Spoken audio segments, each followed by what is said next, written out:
بسم الله الرحمن الرحيم.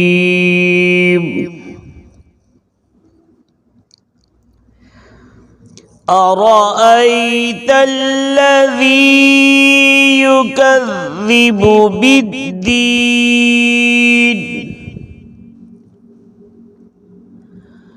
فذلك الذي يدع اليتيم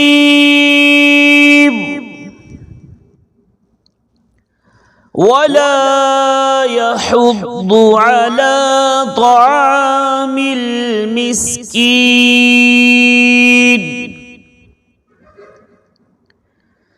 فويل للمصلين الذين هم عن صلاتهم ساهون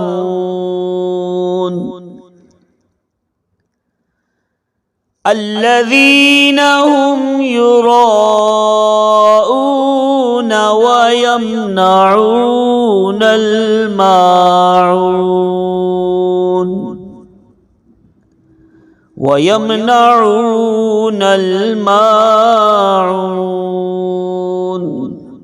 صدق الله العظيم.